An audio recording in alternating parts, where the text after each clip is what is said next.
हमारे चैनल को सब्सक्राइब करें और बेल आइकन दबाएं।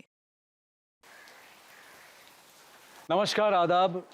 क्राइम पेट्रोल सतर्क में मैं अनूप सोनी आप सबका स्वागत करता हूं। आज कोरोना वायरस की महामारी ने पूरी दुनिया की अर्थव्यवस्था और स्वास्थ्य व्यवस्था की कमर तोड़ दी है और इसका सबसे ज्यादा भुगतान करना पड़ा है गरीब मजदूरों को। रोज कमाने खाने वालों की जेब और पेट दोनों खाली हैं। आज जो केस हम आपको दिखाने जा रहे हैं वो लॉकडाउन में हुए संगीन अपराधों में से एक है।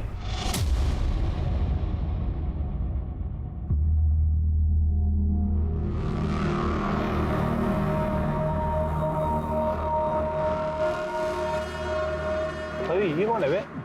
हेलो, किधर?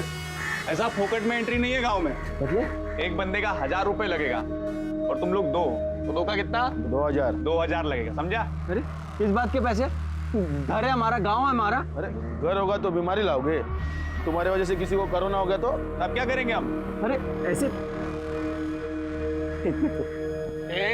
साहब साहब देखो ना क्या बोल रहे हैं लोग। मेरे गांव में आने से मेरे को पैसे मांग रहे साहब। ये साहब आप कुछ बोलो ना।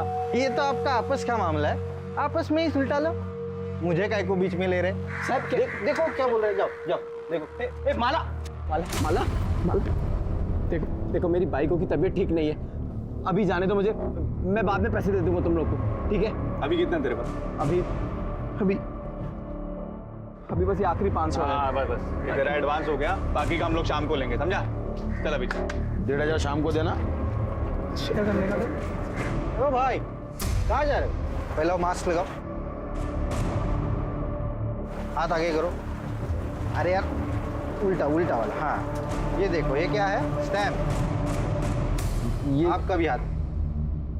अभी आपको 14 दिन घर से कहा बाहर नहीं निकलना है, इधर उधर घूमना नहीं, घूम के बीमारी फैलाना नहीं, समझे? और देखो किसको भी घर में सर्दी खांसी जुकाम ऐसा कुछ हुआ तो सीधा कोविड हॉस्पिटल जाना, समझे ना? चला।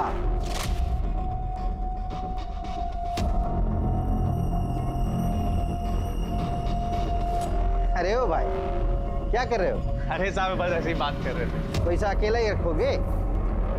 जबरदस्ती की गुंडागर्दी मचा रखी है। तो अपने घर में आने की कोई पैसे देता है क्या?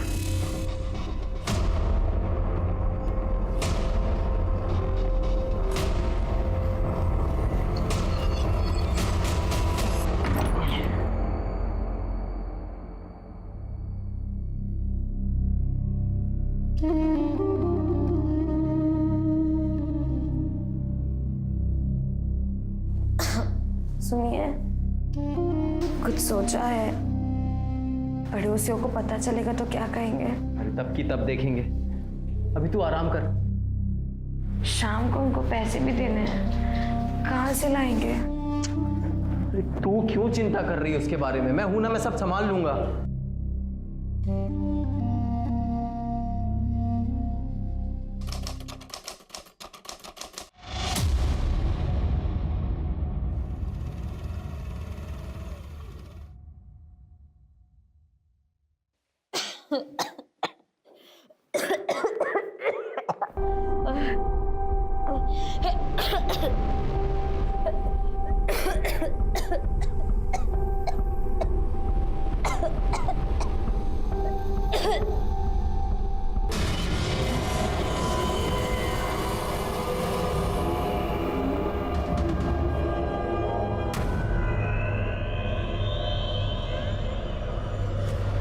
जहां एक तरफ हम सब इस महामारी की काली छाया के साथ जीने पर मजबूर हैं, वहीं दूसरी तरफ एक और वायरस है, जुर्म, क्राइम, अपराध। लेकिन इसने इस महामारी के काल में भी एक कदम भी पीछे नहीं हटाया है। राजू और माला बोहिर अचानक आए इस प्रकोप का शिकार थे। दोनों पैसे की कमी या काम छूटने की वजह से परेशान थे या इसके पीछे कोई और कारण था, और अगर था तो क्या वही कारण वजह बना था माला बोहिर की हत्या का? जब कोविड-19 के कारण पूरा देश लॉकडाउन में था, तब नासिक महाराष्ट्र से 150 किलोमीटर दूर सोनगढ़ गांव में इस क्राइम को अंजाम दिया गया, जिसका मकसद बेहद अमानवीय था।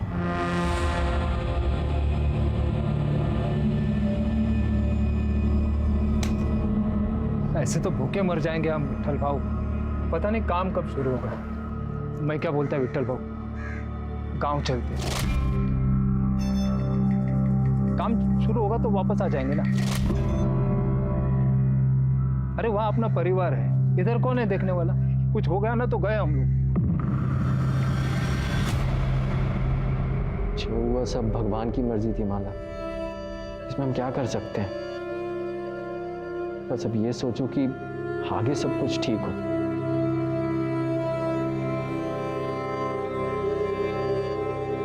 माला, तुम्हारी रिपोर्ट्स आ गए, तुम्हें कोरोना नहीं है, तुम आज ही घर जा सकती हो। देखा, हमने कहा था ना सब ठीक हो जाएगा।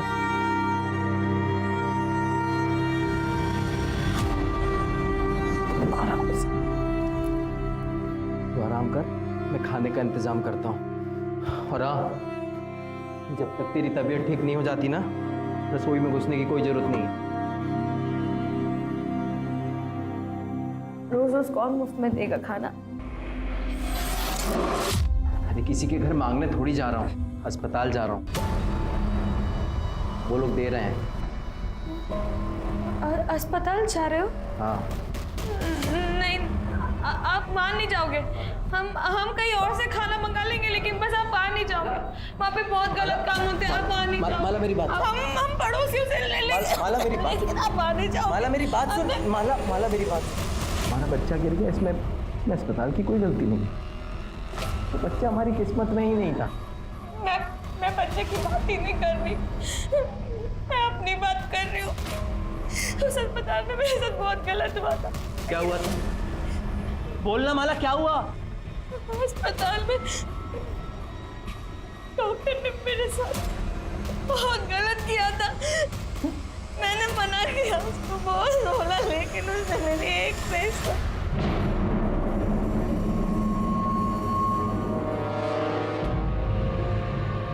कौन? डॉक्टर? कौन था वो डॉक्टर? नाम बोल माला, जान से मार दूंगा उसको, जिंदा नहीं छोड़ूंगा। नाम बोल मुझे, बोलो नाम बोलना। बताओ अभी शुरू से क्या हुआ? सब मैं और मेरी बाई को माला नासिक में एक बिल्डिंग में दिहाड़ी पे मजदूरी करते थे। अभी कुछ दिन पहले कॉन्ट्रैक्टर आया और बोला कि तुम सब लोग अपने अपने घर पे चले जाओ, अभी यहाँ पे कोई काम नहीं होगा, पूरा काम बंद है, समझे भाई? काम बंद मतलब? कोरोना बीमारी फैली है पूरी दुनिया में, इसलिए तो सरकार ने पूरा काम बंद कर दिया है, पूरे देश में लॉकडाउन कर दिया है। पर हमको उससे क्या, इधर थोड़ी कोई बीमार है। अरे नहीं है, लेकिन ये बीमारी आ तो सकती है, इसलिए तो सरकार ने पूरा काम बंद कर दिया है। सबको बोला है अपने अपने घर पे बैठो। काम का कुछ पता नहीं था, पर एडवांस पगार मिला था तो सब ठीक चल रहा था। माला पेट से थी तो उसको भी आराम मिल गया था। फिर दिक्कत शुरू हुई। टेढ़िया इसका, पेट में बच्चा है, चूल्हा क्यों जलाया? स्टोव किधर है? मैं पूरा मार्केट घूम के आई, मेरे को कहीं भी घासलेट नहीं मिला, इसलिए फिर चूल्हा जलाना पड़ा। अभी बहुत हो गया, अभी एडवांस का पैसा भी खत्म होने वाला है। बिना पैसे बिना काम के इधर रहना बहुत मुश्किल है। चल हम कल ही गाँव जाएंगे। अगले दिन सुबह घर के लिए निकले तो बस ट्रेन कुछ नहीं मिला, पर वहाँ जाकर देखा तो हमारे जैसे बहुत से मजदूर जो घर के लिए पैदल निकल गए, तो हम लोग भी अपने गांव के लिए पैदल निकल गए। फिर 2 तारीख को हम सोनगढ़ पहुँचे। इतने लंबे सफ़र के बाद माला की तबीयत बहुत ख़राब हो गई थी। अगले दिन उसे खून भी निकला। फिर मैं फ़ौरन उसे लेके भोसले अस्पताल ले गया। वहाँ डॉक्टर उसको देखी और बोली कि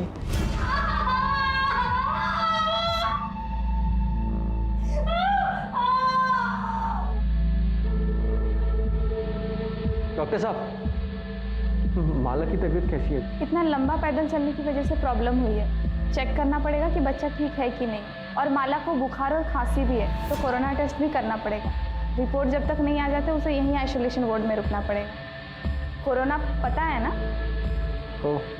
ऐसी फालतू की बीमारी जिसकी वजह से ये मुंह पे कपड़ा बांधना पड़ता है, और जिसकी वजह से हमारा काम धंधा सब बंद हो गया है। फालतू की बीमारी नहीं है, बहुत ही खतरनाक बीमारी है। मैं माला से मिल सकता हूँ? अभी उसे होश नहीं आया है, होश आ जाए फिर मिल लेना, तब तक यहीं पे इंतजार कर। पता चला कि हमारा बच्चा गिर गया। बहुत तो हुआ साहब, पहली औलाद थी हमारी, माला एकदम से टूट गई थी।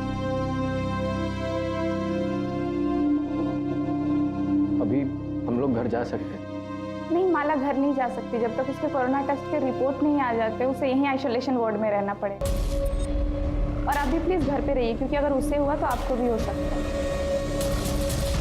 लोगों ने मुझे अस्पताल में रुकने नहीं दिया, मैं क्या करता, मैं घर आ गया। लेकिन माला वहीं रही 2 दिन, 5 और 6 तारीख को। आज जब उसको घर लेकर आए तब उसने बताया कि वो डॉक्टर ने उसके साथ दोनों दिन जबरदस्ती किया। तुम्हारी बीवी माला को मिलना पड़ेगा। माला, घबराने की जरूरत नहीं है, हम तुम्हारी मदद के लिए यहाँ हैं। बताओ हॉस्पिटल में तुम्हारे साथ क्या क्या? मेरा बच्चा गिरने के बाद मैं 2 दिन हॉस्पिटल में थी, टेस्ट का इंतजार करती थी। उन 2 दिनों में एक डॉक्टर ने मेरे साथ जबरदस्ती की। नाम जानती हो डॉक्टर का? पहचान सकती हो उसको? आंख दिया है ना भगवान ने, या आंख बंद करके बैठी थी? अरे बताती क्यों नहीं साहब को कौन हरामी था वो? तू भी मजे ले रही थी हैं? बोल साहब। लेकिन इस तरह से बात करते हैं। विवेन तुम्हारी, देखो माला, ना तो तुम उसको पहचानती हो ना तो उसका नाम जानती हो, उसको पकड़ेंगे कैसे? साहब, वो जो कोरोना में डॉक्टर पहनते ना ऊपर से लेके नीचे तक, उन्होंने वो पहना हुआ था और मुंह पे मास्क भी लगाया हुआ था। मेरे शरीर में जान नहीं थी, लेकिन फिर भी मैंने उसको रोकने की बहुत कोशिश की, लेकिन वो नहीं माना। माला, माला, तुम और कुछ बताना चाहते हो? साहब तबीयत ठीक नहीं है इसकी, अभी इससे सवाल पूछने की जगह उस डॉक्टर को पकड़ो ना आप। सर, मुझे यकीन नहीं हो रहा। ऐसे वक्त पे जब लोग एक दूसरे को शक की नज़र से देखते हैं कि किसी की वजह से मुझे कोरोना ना हो, एक डॉक्टर अपने मरीज के साथ रेप करेगा, वो भी जिसके कोरोना के टेस्ट के रिजल्ट्स नहीं आए। और सर अगर माला कोरोना पॉजिटिव निकली तो? गायकवाड़, तुम डिपार्टमेंट में होते हुए ऐसा सोचते हो? हाँ, अरे ऐसे हजारों केसेस है जिसमें लोगों ने अपने जान की परवाह नहीं की। अरे ये तो विकृत मनोवृत्ति वाले लोग। हाँ, ये वायरस से डरेंगे? अरे इनका जाने दे। नॉर्मल लोग भी अगर कोरोना वायरस के खतरे को समझते ना, तो हमें अपनी जान जोखिम में डाल के रास्ते पे घूमने की जरूरत नहीं थी। रही बात ये माला की, ये जरूर हमसे कुछ छुपा रही है, ढूंढेंगे। सर ऐसा हो ही नहीं सकता। आपने सुना है पहले ऐसा कुछ? आप ही सोचिए कि अगर ये बात डॉक्टर्स और मरीज के बीच में फैल गई तो क्या होगा। पहले से ही हमारे पास स्टाफ कम है, अगर ऐसा कुछ हो गया तो कौन सा डॉक्टर, कौन सा स्टाफ ड्यूटी पे आना चाहेगा? अरे डॉक्टर्स ही क्या, मरीज भी हॉस्पिटल में आने से कतराएंगे। डॉक्टर कूल, ये मैं नहीं कह रहा हूँ, आपके हॉस्पिटल के एक मरीज ने कंप्लेंट की है कि उसके साथ यहाँ एक डॉक्टर ने रेप किया, जब वो आइसोलेशन वार्ड में कोविड टेस्ट के रिजल्ट का इंतजार कर रही है। तो हमें पूछताछ तो करनी होगी। तो आप मुझसे क्या चाहते हैं? सीसीटीवी फुटेज देखना।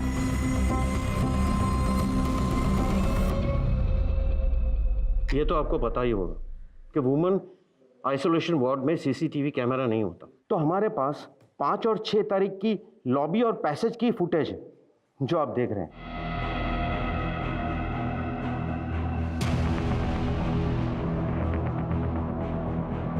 6 तारीख को भी यही घुसा हॉस्पिटल में।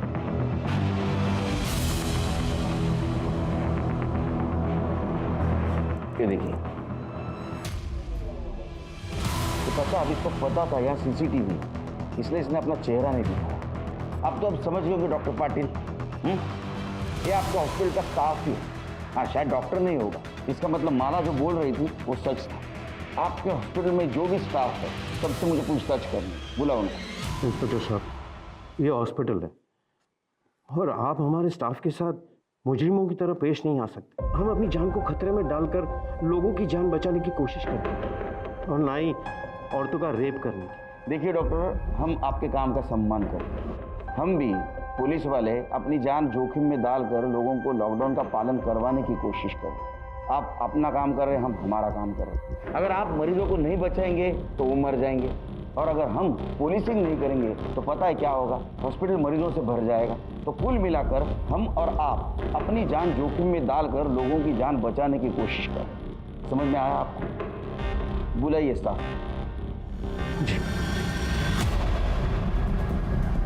देखो माला के साथ जो कुछ भी हुआ है शायद कल तुम्हारे साथ भी हो सकता है। ऐसा होना नहीं चाहिए लेकिन हो सकता है। आप समझाइए ना।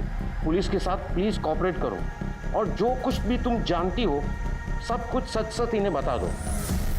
साहब, माला मेरे को बताई थी कि डॉक्टर उसके साथ ज़बरदस्ती किया था। मैं उसको समझाई थी पर कहाँ सुनी। अरे पुलिस में जाने से क्या होगा, तेरी इज्जत वापस लौट आएगी क्या? जो होना था वो तो अब हो चुका।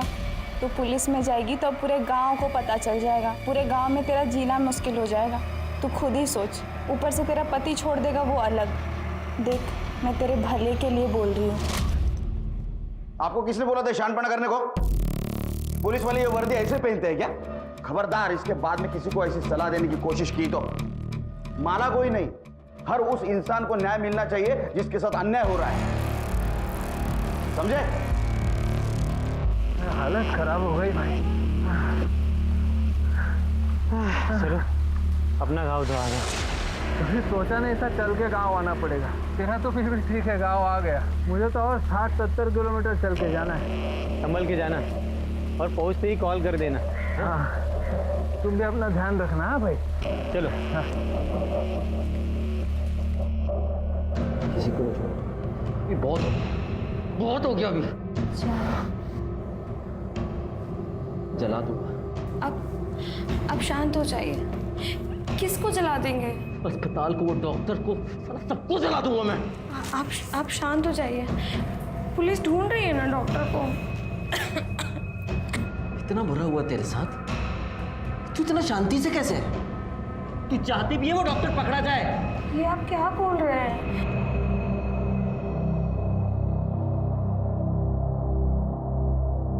क्या हुआ साहब? वो डॉक्टर को आप लोग पकड़े कि नहीं? देखो राजू, केड़कर साहब अभी आए नहीं है, थोड़े टाइम के बाद आना। बाद में नहीं, मेरे को अभी जानने का है कि डॉक्टर को पकड़ने में आपको कितना टाइम लगेगा। अभी शोर मत मचाओ, ये तुम्हारा घर नहीं है, पुलिस स्टेशन है। हम लोग कार्रवाई कर रहे हैं। तो तुम्हारी जानकारी के लिए ये बता देता हूँ कि जिसने भी तुम्हारी बीवी के साथ जबरदस्ती की है ना, वो कोई डॉक्टर नहीं है। समझा मैं, अभी सब समझा मैं। वो डॉक्टर है, बड़ा आदमी है, पैसे वाला, तो उसको काहे को पकड़ोगे आप लोग? नहीं, गरीब मानुस। हाँ, गरीब की कौन सुनता है? कौन सुनता है साहब गरीब की? राजू, क्यों चिल्ला रहा है तू? साहब वो तेरी बात सुन ली, इसलिए तो कार्रवाई कर रहे हो। जब पकड़ा जाएगा तेरे को इन्फॉर्म कर देंगे। फिर से पुलिस स्टेशन में आके राडा नहीं करने का, तो पहले तेरे को अंदर कर दूँ। जा घर पे जा, निकल।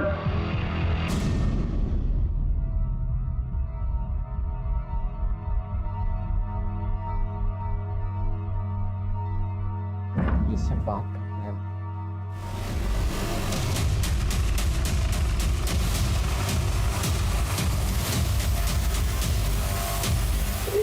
प्रताप, मुझे लगता है ये काम राजू ने किया है। अपने सामने कितना गुस्सा कर रहा था, देख, पीठ पीछे कितनी तकलीफ देता हो। एक काम करो, बॉडी पोस्टमार्टम के लिए भेज दो और इसके फीटस से राजू का डीएनए मैच करवा दो। क्या साहब, आप अभी मेरे को ही फंसा रहे हो कि मैंने माला को मार दिया? शांत हो जाओ, शांत हो जाओ, बैठो। खून को कंट्रोल करते जा जरा, समझा? ये गुस्सा है ना, ये गुस्सा है, उसका वजह है। मानो कि किसी और ने हाथ लगाया, तुम सहन नहीं कर पाए। उसको तो कुछ नहीं कर पाए, इसलिए तुमने माला को मार दिया। लेकिन सर, उस टाइम पे तो मैं पुलिस स्टेशन में था, आपके सामने था सर। मैं कैसे मार दूंगा उसको, आप बताइए ना। वो जाना रे तू, पुलिस से गवाही दिलवाएगा? तो पुलिस स्टेशन में था। सच देखा जाए तो माला का मर्डर करके पुलिस स्टेशन आया था। यहाँ से तू वहाँ वापस गया और तूने नाटक किया कि माला को किसी ने मार दिया। वहाँ माला की बॉडी किसी ने देखी नहीं थी। हमने अड़ोस पड़ोस में पूछताछ की तो पता चला तूने गांव वाले लड़कों को जान से मारने की धमकी दी थी। हाँ, दी थी धमकी उनको। मेरे गांव में मेरे घर में घुसने के मेरे से 2000 रुपए मांगे थे साहब। आखिरी के 500 रुपए थे, वो भी ले लिए और शाम को वो बाकी के 1500 रुपए लेने आ गए थे घर। चल पैसा निकाल। तो बोला था ना बाकी का 1500 शाम को देगा करके। बोला था पर अभी नहीं हो पाया। अभी तू जा, बाद में देता हूँ। देख, साला गांव में घुस गया, अभी बहाना मारता है। चुपचाप से पैसा दे, नहीं तो देख क्या करेंगे हम लोग। अरे बोला ना देता हूँ, पैसा भी नहीं है। आके देता हूँ, अभी जा यहाँ से। उन लड़कों को तो हम देख लें, लेकिन जब तक माला का मर्डर केस सॉल्व नहीं होता तो सोनगढ़ से बाहर नहीं जाएगा। तुम्हारा बोल, बता दे साहब। हमने उन सब लोग से पैसे लिए थे साहब, मजदूरों से, गांव वालों से, गांव में घुसने के लिए पैसे लिए थे साहब। अरे राजू के घर पे क्या हुआ बोल। साहब हम वो बाकी के 1500 लेने गए थे उसके घर पे, तभी उससे थोड़ा झगड़ा हुआ था साहब। लेकिन उसकी बाइकों को हम कुछ उल्टा सीधा नहीं बोले साहब। राजू हम पे भड़क गया था, उल्टा मारपीट करने लगा साहब वो। हाँ साहब, बदला लेना था हमको उनसे, बहुत बेइज्जती की थी हमारी, पर माला को हमने नहीं मारा साहब। हाँ साहब, हम दोनों वहाँ वापस नहीं गए साहब। ये हमारा यंग जनरेशन। एफआईआर दर्ज करो। सर मैंने गांव में घुसने के लिए किसी से भी कुछ भी पैसा नहीं लिया सर। सर मुझे पता भी नहीं है कि वो लड़का ऐसे कुछ कर रहा है। सर मैं तो अपनी ड्यूटी पूरी ईमानदारी के साथ निभा रहा था सर। जो भी आता उसका आधार कार्ड पहले चेक करता था और बाद में देखता कि वो सोनगढ़ का है कि नहीं। अगर वो सोनगढ़ का है तो ही उसके हाथ के ऊपर स्टैंप लगाता और बोलता था कि 14 दिन घर में रहो। सर मैंने राजू और माला के केस में भी यही किया सर। जा मास्क। जैन सर, अपने डिपार्टमेंट में ऐसे लोग भरे हैं, हम किसको क्या बोलेंगे। सर साफ पता चल रहा था कि कामड़े झूठ बोल रहे हैं, नक्की पैसे खाता तो। अब नहीं खाएगा क्योंकि उसको मालूम है अपनी नजर है उसके ऊपर। माला के पीएम रिपोर्ट का क्या हुआ? सर अब तक नहीं आई। एक्चुअली वो पूरी टीम कोरोना के केसेस में बिजी, इसलिए वक्त लग रहा है। लेकिन सर जल्दी आ जानी चाहिए। सर डीएनए रिपोर्ट के मुताबिक माला के जो पेट में बच्चा था सर, उसका डीएनए राजू के डीएनए से मैच नहीं होता। देख तेरे डीएनए से तेरे बच्चे का डीएनए मैच नहीं हुआ, इसका मतलब समझते हो? एक बात बताओ, तुम्हारी बीवी माला का नासिक में किसी के साथ चक्कर था या कोई उसका फायदा उठा रहा था? ये पक्का उस शेलार का काम होएगा। उसी की नजर थी मेरी माला पे। कौन शेलार? नासिक में मैं और माला जिधर मजदूरी करते थे वहाँ पे सुपरवाइजर था। कुछ महीनों पहले मुझे जुए का लत लग गया था। मैं 5000 रुपये हार गया, पैसा नहीं था, तो वो भरने के लिए मैंने सोचा साइड से कुछ चोरी करके उसको बेच के वो पैसा भर देगा। लेकिन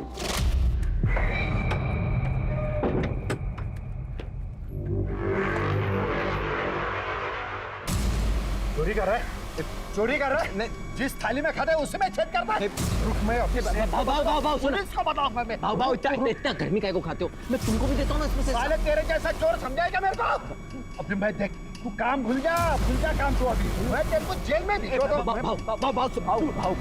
करते हैं ना कुछ, भाव करते हैं ना कुछ, इस बात को यहीं पे सुलटाते ना भाव।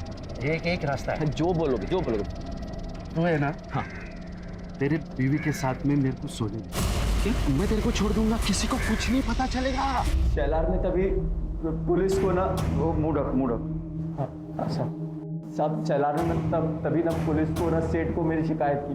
मुझे लगा ऐसे ही नहीं किया होगा, लेकिन अभी मुझे समझ में आ रहा है साहब। तभी मैं कुछ दिन के लिए नासिक से बाहर गया था, तब उसने माला को अपने साथ सोने के लिए मजबूर किया होगा साहब।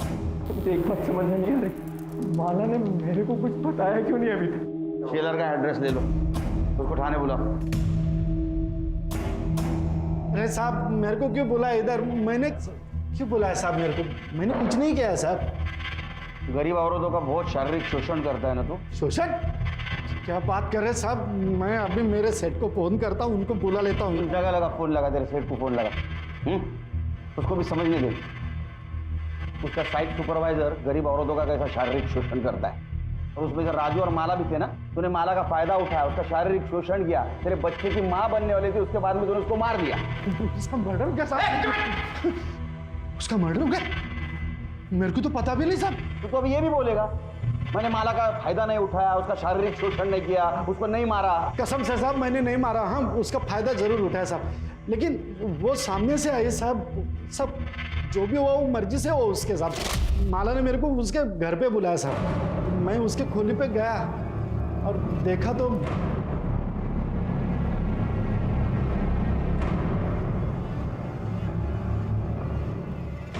तुम्हें मेरे साथ सोना था ना, तुम्हें जो करना है तुम करो, बस राजू की शिकायत किसी से मत करना, ना पुलिस से और ना ही सेठ से।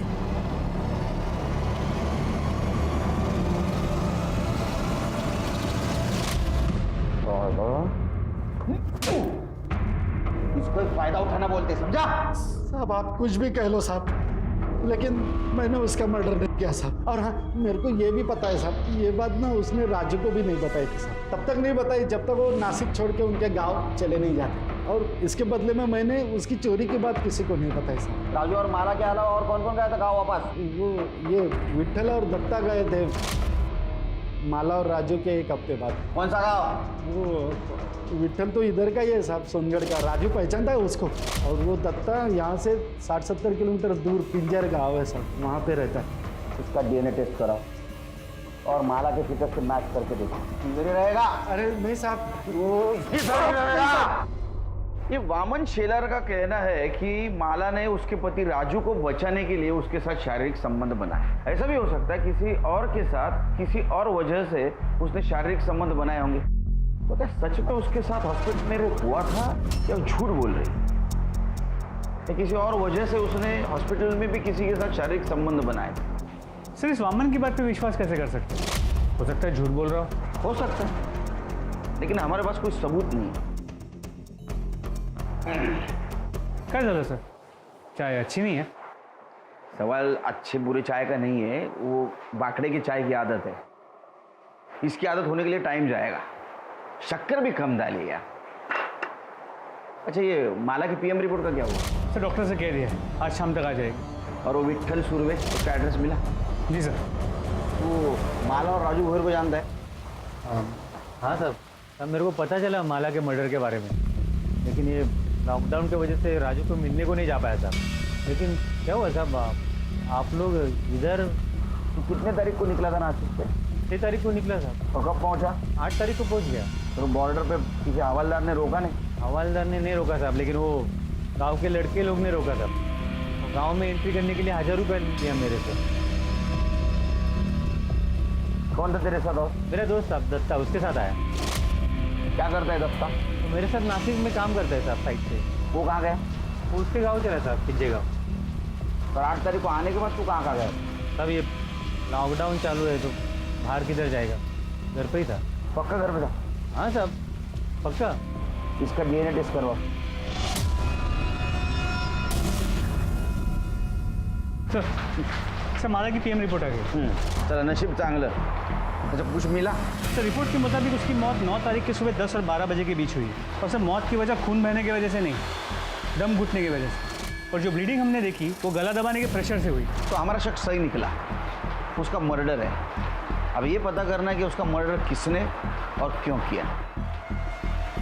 पर मुझे लगता है राजू ने उसका मर्डर किया होगा, क्योंकि राजू उसको लेके बहुत पॉजिटिव था। उसको गुस्सा आया होगा कि उसके अलावा किसी और ने उसको हाथ लगाया। सर गांव के लड़के भी हो सकते हैं, हो सकता है उन्होंने बदला लेने के लिए माला को मारा।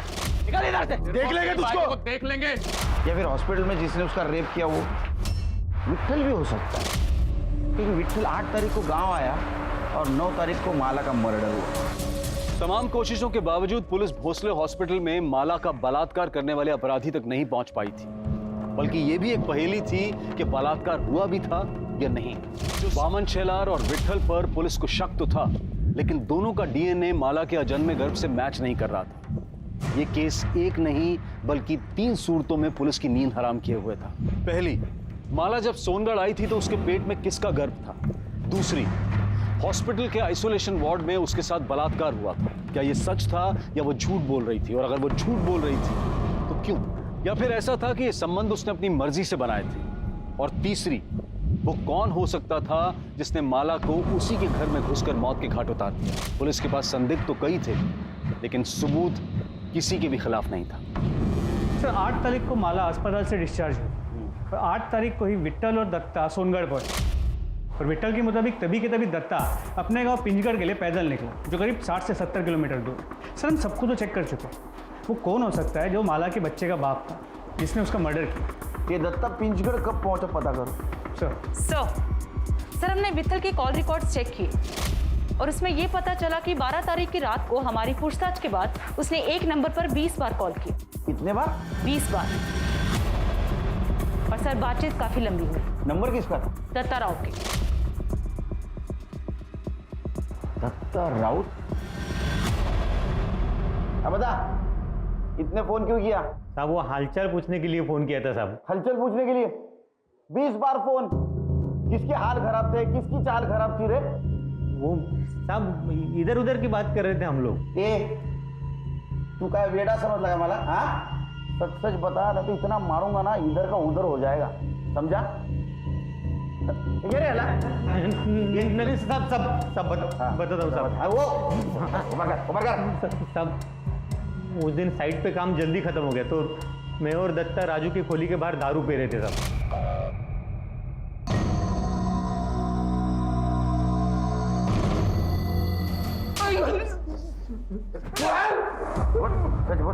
साहब मुझे क्यों मार रहे? मैंने कुछ नहीं किया था। ये आपको झूठ बोल रहे हैं साहब। नहीं झूठ बोल रहे, नहीं झूठ बोल रहे साहब। ये देखो साहब। अरे आज तू है ना ये, अब और मार खाने के बाद गलती हो गई साहब, गलती हो गई साहब। एक बार गलती हुई, बार बार गलती हुई। वो साहब को मुझे शेलर का तो मालूम नहीं है, पर मैं सर 4 बार माला के घर पे गया, उसको बदनामी की धमकी दिया और बाद में उसको रेप किया और मार दिया। 8 तारीख को तू सोनगढ़ बॉर्डर पे इसके साथ पहुंचा। वैसा देखा जाए तो 9 तारीख को तेरे गांव पहुंचना चाहिए था शाम तक, लेकिन तू 11 तारीख को दोपहर में पहुंचा। 36 घंटे क्या कर रहा था रे तू? कहाँ था? थक गया था ना साहब, चल चल के थोड़ा आराम करने के लिए रुक गया। 36 घंटे सो रहा था तू?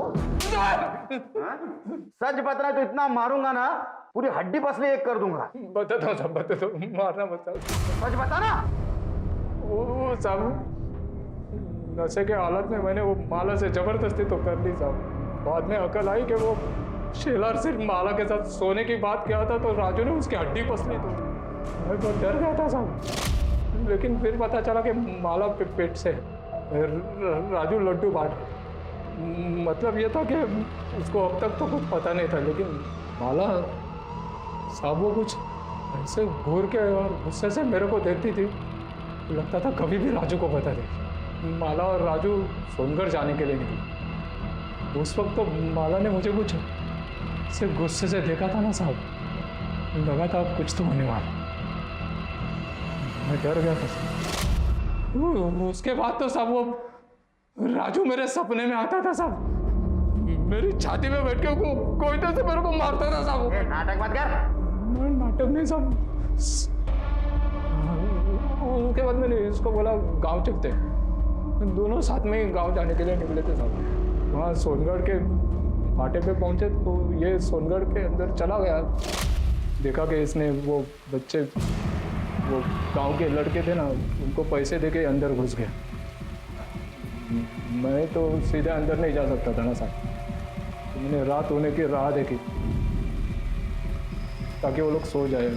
तो जैसे रात हुई मैं भी अंदर घुस गया। जाते ही पहले वो राजू का घर ढूंढा साहब, फिर रात भर उधर ही छुपा रहा।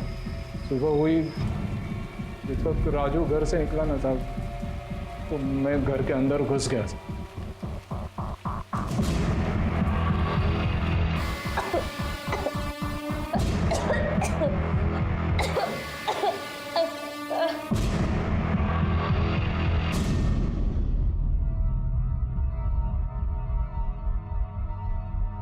ले गंगा जल समझ के पी ले, क्योंकि तू मरने वाली है। रात को नींद नहीं आती है मेरे को, इस डर से कि तू सब राजू को बता देगी और आके मुझे मार देगा। मैं मर जाऊं इससे तो अच्छा है कि तू। भाव में राजू को कुछ नहीं बताई। मैं रिस्क नहीं ले सकता है ना। 9 तारीख को तू सोनगढ़ पहुंचा तो 5 और 6 तारीख को माला का रेप कैसे किया? नहीं साहब, 6 तारीख को तो हम लोग नासिक से निकले थे गांव आने के लिए। 2 दिन तो रास्ते पे ही चल रहे थे। इसको पूछो ना साहब, साथ में थे हम लोग। सब मैं 6 तारीख को वहाँ था ही नहीं, तो मैं रेप कैसे कर सकता हूँ? माला का रेप और मर्डर दोनों केस फाइल करो, लेकर जाओ इसको।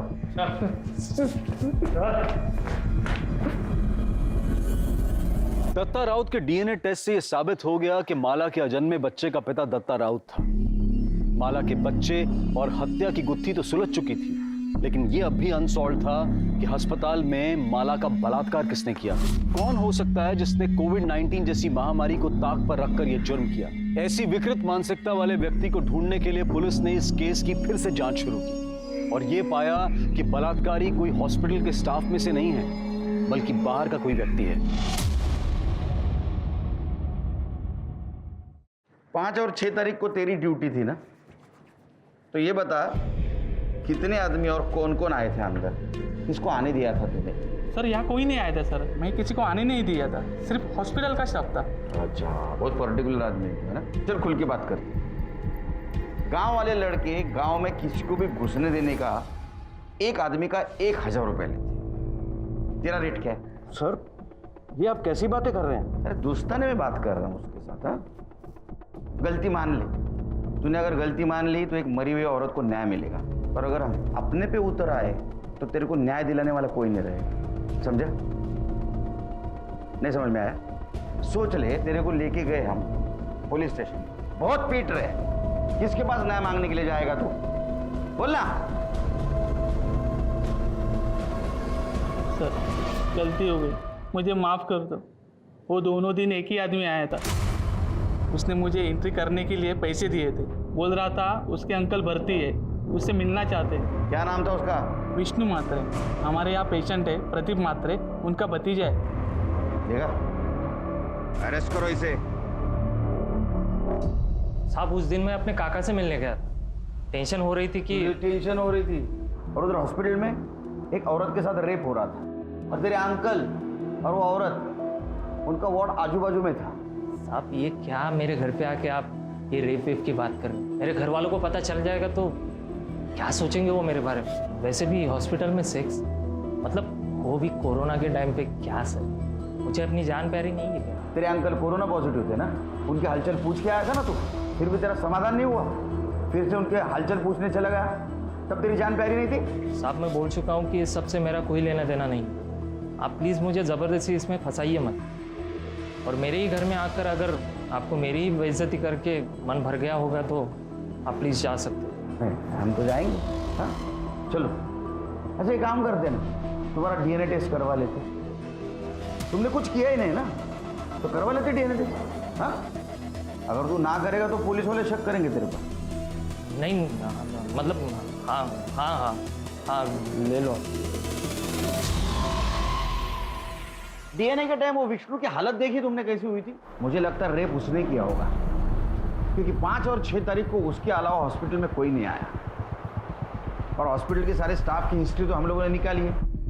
लेकिन सर हमारे पास उसके खिलाफ कोई सबूत नहीं है। हमने डीएनए सैंपल लिया तो है, लेकिन उससे क्या हो?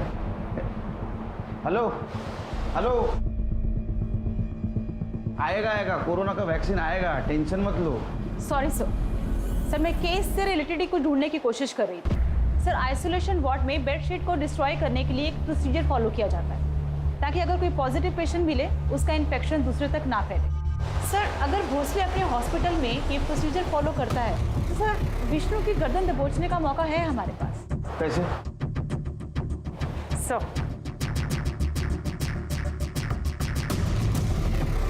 पता करो, भोसले हॉस्पिटल में प्रोसीजर फॉलो होता है क्या? अगर होता है तो विष्णु जरूर पकड़ा जाएगा।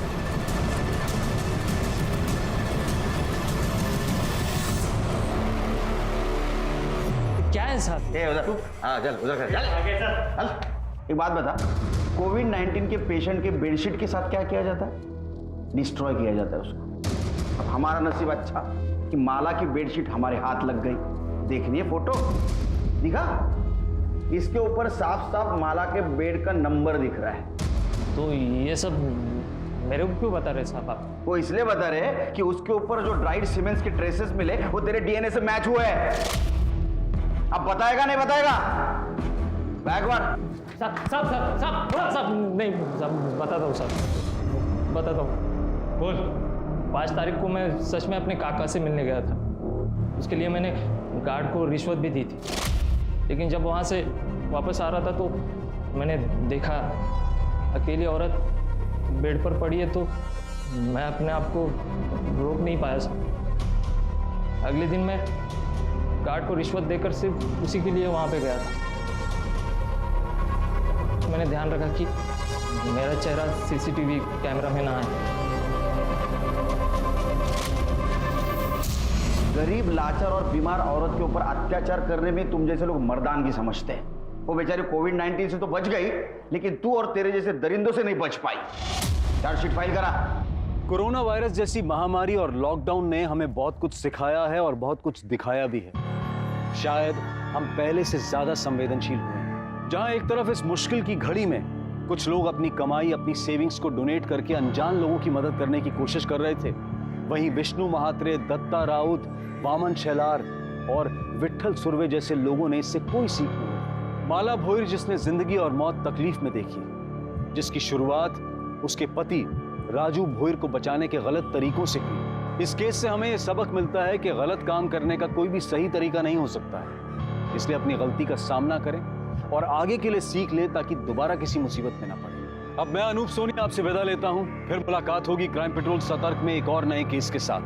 तब तक अपना और अपने परिवार का ख्याल रखें, सतर्क रहें, सुरक्षित रहें और देखते रहें क्राइम पेट्रोल सतर्क। जय हिंद।